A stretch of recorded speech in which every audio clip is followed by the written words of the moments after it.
Dear students, dear viewers, welcome again, and I hope all of you will be fine and your time will be going good.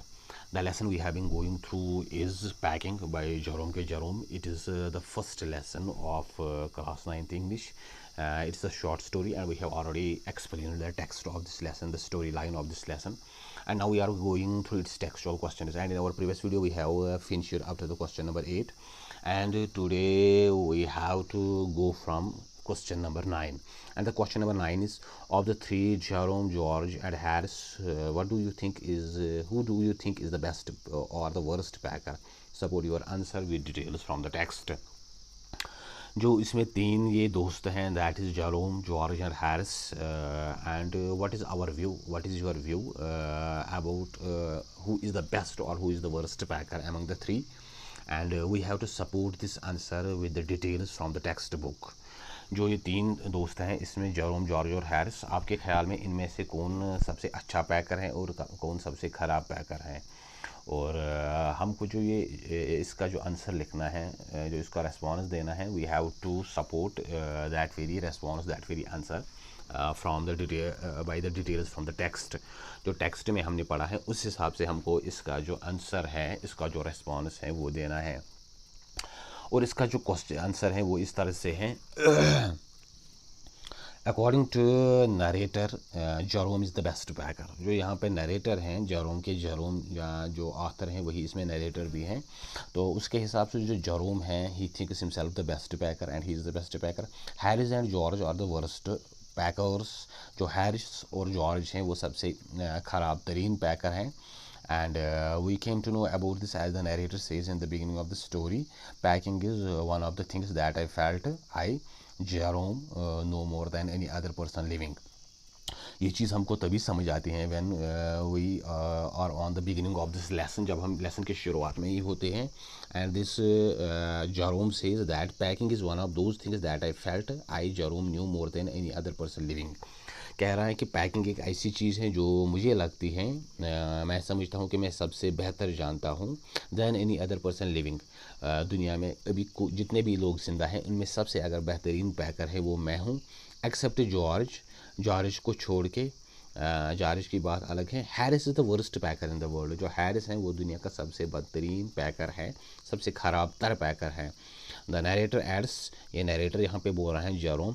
But as the story unfolds, लेकिन जब ये story unfold हो जाती है, धीरे धीरे खुल जाती है, when it opened up, but as the story unfolds we came to know that none of them is good when it comes to packing. लेकिन जब हम देखते हैं कि जैसे ही ये स्टोरी फिर आगे बढ़ जाती है, अनफोल्ड हो जाती है, तो हमको पता चलता है कि इन तीन में से असल में कोई भी अच्छा पैकर नहीं है. इनको पैकिंग बिल्कुल ही नहीं आती हैं. And they have created a mass of the things around them. जो भी इनके आसपास वो चीज़ें थी, उन्होंने उसमें एक मैस क्रिएट कर दिया, एक गंद फैलाई, और पैकिंग के बदले उन्होंने वहाँ पे एक कियोस और कन्फ्यूजन क्रिएट कर दिया. तो यहाँ पे जो जेरोम कह रहा है कि मैं सबसे बड़ा पैकर हूँ, मैं सबसे अच्छा हूँ, और जॉर्ज को छोड़ के हैरिस दुनिया का सबसे ख़राब तरीन पैकर है. But in the end we realise that none of them is good in the packing. लेकिन जब हम लेसन के एंड में पहुँच जाते हैं तो हमको पता चलता है कि इनमें से इन तीनों में से किसी एक को अच्छी पैकिंग नहीं आती है. And then question number 10 is, how did Montmorency contribute to the packing. जो यहाँ पे मोंटोमोरेंसी है उसका जो कंट्रीब्यूट है वो क्या है? वो यहाँ पे उनका एक जो पालतू कुत्ता होता है, या वहाँ पे एक कुत्ता होता है, उसका क्या रोल है इस पैकिंग में? There was hardly any positive contribution to the packing on part of Montmorency. The dog contributed a lot negatively. Montmorency only stumbled on articles and got people stumbled on him. ये जो कुत्ता है, जब हम देखते हैं कि that he has no positive contribution to this packing, इसका बिल्कुल ही कोई पॉजिटिव कंट्रीब्यूशन पैकिंग में नहीं है. और जब हम देखते हैं कि मोंटोमोरेंसी जो है वो चीज़ों से ठोकर खा के गिर जाता है, and the people got stumbled on him, और जो लोग हैं वो इससे ठोकर खा के चीज़ों पे गिर जाते हैं. सो ये वहाँ पे जो ये मेस हैं ऑलरेडी वहाँ पे कियोस और कन्फ्यूजन है, इस चीज़ को बढ़ाने में मंटो मोरेंसी का एक अहम किरदार है और इसका कोई पॉजिटिव रोल नहीं है, बल्कि वहाँ पे जो पैकिंग है उसमें जो गंद है उसको और ज़्यादा बढ़ाता है और जो वहाँ पे वो एक मैस होता है उसको और ज़्यादा क्रिएट करता है। सो डियर व्यूअर्स, मंटो मोरेंसी को पॉजिटिव कोई इसका कंट्रीब्यूशन नहीं है, बल्कि ये एक नेगेटिवली ही इसमें काम कर रहा है। सो ये थे question number 10 and then there is a question 11 that is do you find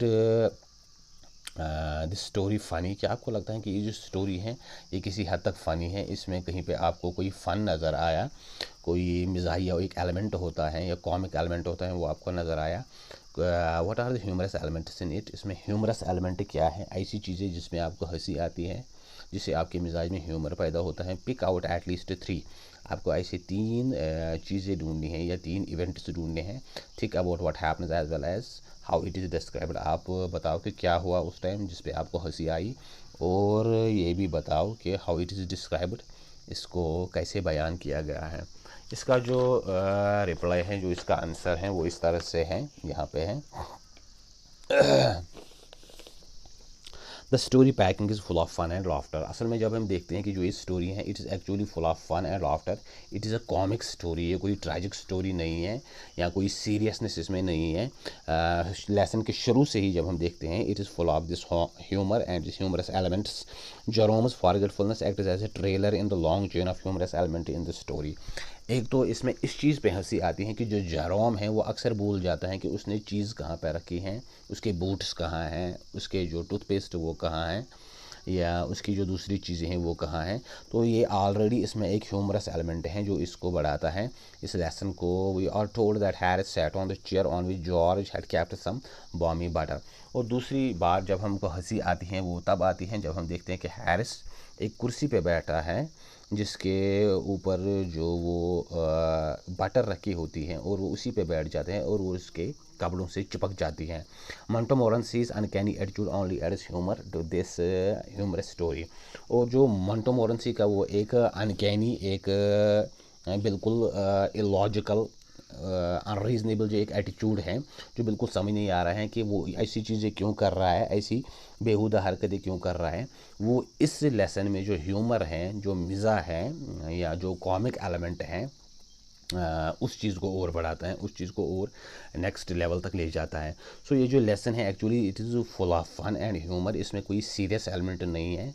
जब हम देखते हैं from beginning till end it is having a humorous element present everywhere in this lesson.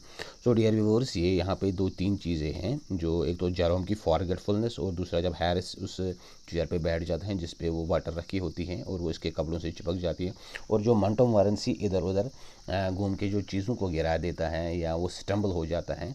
तो ये ऐसी 2-3 चीज़ें हैं जिससे हमें पता चल रहा है, जिससे हमें ये चीज़ नज़र आ रही है कि ये जो लेसन है that it is full of humour and it is full of humorous elements, ये फ़नी है और इसमें फ्रॉम बिगनिंग टिल एंड ऐसी चीज़ें हैं। सो डियर व्यूअर्स, ये थे इसके कुछ क्वेश्चंस। इसके बाद यहाँ पे जो है इसमें कुछ ग्लॉसरी में कुछ वर्ड्स दिए गए हैं that we need to read and remember, जिनको हमें पढ़ना चाहिए और फिर याद रखना चाहिए, so that our English language will move towards betterment, इसमें कुछ इम्प्रूवमेंट आ जाए। अनकैनी मीन्स स्ट्रेंज और मिस्टीरियस, डिफ़िकल्ट और इम्पॉसिबल टू एक्सप्लेन, ऐसी चीज़ें जो बड़ी अजीब हो, बड़ी मिस्टीरियस हो, जिसको आप एक्सप्लेन न कर पा रहे हो, that are twisted in nature. Cock means to lift or raise a bod of body, part of body, अपने जिस्म के किसी हिस्से को ऊपर उठाना या रेज करना, सपोज अपने सर को, अपनी गर्दन को ऊपर उठाना या अपने बाजुओं को ऊपर उठाना, दैट मीन्स कॉक, जैसे एक मुर्गा करता है। Boss means to assert someone superiority over someone, किसी पे अपनी सुपीरियरिटी जताना, अपनी सुपीरियरिटी जाहिर करना, टू प्रूव और to show one superiority over someone. Potter about means to do unimportant things, to do things that are frivolous or that are not so important, ऐसी चीज़ें करना जो बड़ी मामूली हो, जिनकी कोई इम्पोर्टेंस नहीं हो, जिनका कोई फ़ायदा ना हो। Slave means to work very hard at something, किसी चीज़ पे बहुत ज़्यादा मेहनत करना, उस पर बहुत कोशिश करना। स्लेव मीन्स यहाँ पे गुलामों की तरह, यहाँ पूरी डेडिकेशन से और ये इस सेंस में, उस पर्सपेक्टिव, उस कॉन्टेक्स्ट में इस्तेमाल हुआ है यहाँ पे। Superintendent means to be in charge of something, कि आपको किसी चीज़ की जिम्मेदारी दी जाए, किसी चीज़ का इंचार्ज आपको बनाया जाए, किसी चीज़ की रिस्पॉन्सिबिलिटी आपको दी जाए। That means superintendent. Haunt means here to cause somebody uneasy, worry or regret by continual presence or recurrence in his life. तो हॉन्ट मीन्स असल में कि जो आप, अगर आप डर जाए किसी चीज़ से, अगर आपको किसी चीज़ का एक वो कंटिन्यूसली एक खौफ हो, कोई चीज़ आपको सता रही हो। यहाँ पे ये जो लेसन के जो स्टोरी लाइन है, इसके कॉन्टेक्स्ट में आया है। अनईज, बेचैनी, वरी, परेशानी और रेगरेट, अफसोस, बाय कंटिन्यूअल प्रेजेंस और रिकरेंस इन हिज लाइफ, कि आप किसी चीज़ की प्रेजेंस या रिकरेंस, किसी चीज़ का जो आपकी ज़िंदगी में प्रेजेंस है, मौजूदगी या उसका जो बार बार आना, उससे आप अनईज़ हो जाए, बेचैनी या वरी या रेगरेट, अफसोस हो जाए। तो उस सेंस में ये हॉन्ट यहाँ पे इस्तेमाल हुआ है। Hunt means act of chasing, किसी चीज़ का पीछा करना, किसी चीज़ के पीछे चले जाना। And then there is rummage. Rummage means to search for something by moving things around carelessly, किसी चीज़ को ढूंढना और उस तलाश में जो चीज़ें हैं इनको उधर उधर करना, उनकी तरतीब जो है उसको डिस्टर्ब करना।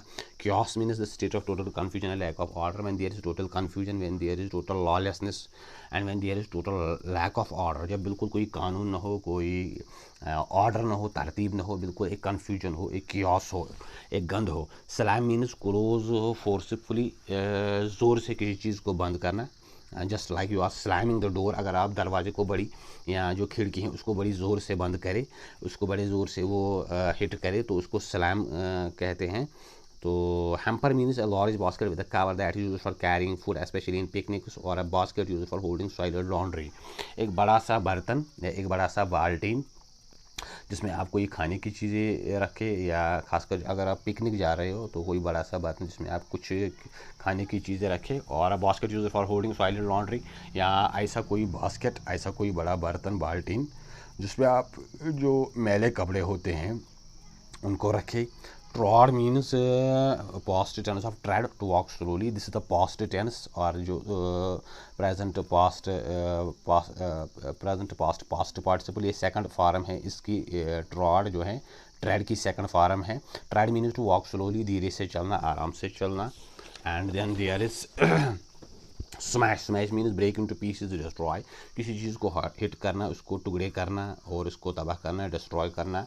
Indignant means angry because of something which is wrong और नॉट फेयर, अगर आपको किसी ऐसी चीज़ पे गुस्सा आ रहा हो दैट इज़ रॉन्ग और that is not fair, that is not the justice, based on the justice, जो इंसाफ पे नहीं हो, जो जायज़ नहीं हो, जो गलत हो। इंडिग्नेंट, उस चीज़ पे गुस्सा आना। Conceit means when you are too proud of yourself and your actions, जब आपको अपने काम पे and on yourself you feel too much proud, you feel too much haughty, अगर आपको अपने काम पे बड़ा फ़ख्र हो रहा हो, बड़ा घुमंड हो रहा हो, तो कंसीट, उसको हम बोलेंगे फ़ख्र या तकब्बुर। लेकिन ज़्यादा बेटर रहेगा कि जो फ़ख्र होता है किसी चीज़ पे, when you feel elated,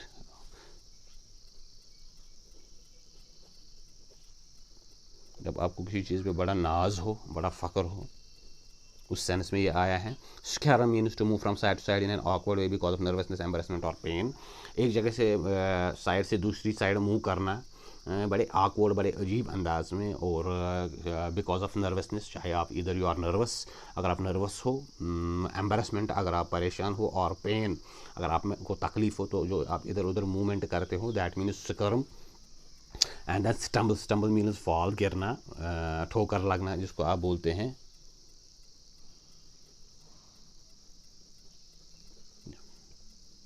and raw means dispute, अगर कोई लड़ाई हो, अगर कोई झगड़ा हो, फूट फसाद हो।